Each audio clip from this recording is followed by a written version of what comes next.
Alors aujourd'hui, c'est l'opération écobuage. C'est une opération très délicate qui répond d'ailleurs à plusieurs sollicitations des bergers, du centre d'autistes l'abri montagnard. On a les bâtiments à protéger.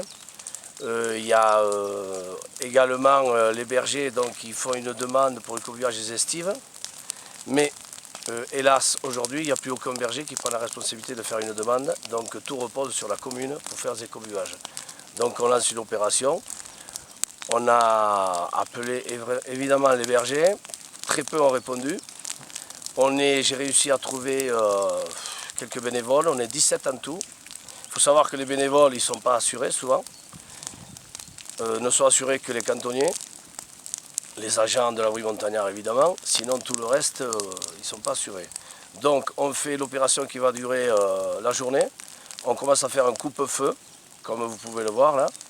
Un coupe-feu à 11 h du matin, il n'y a pas trop de vent, les conditions sont idéales. On va descendre tout doucement, on va laisser descendre le feu. Et puis on avait auparavant préparé toute une bande là. La bande de protection, c'est un coupe-feu. Et on éteint après ensuite, ça ne traverse pas de l'autre côté. Et là, on ne prend aucun risque. Voilà. Après, vous faites ça sur deux massifs? Sur deux massifs, là on fait le massif du Bugala, donc pour protéger, comme vous pouvez voir derrière vous, des granges qui sont abandonnées.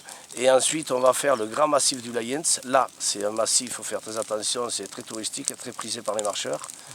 Nous avons balisé 40 km de tracé pédestre, donc on avertit évidemment l'office de tourisme.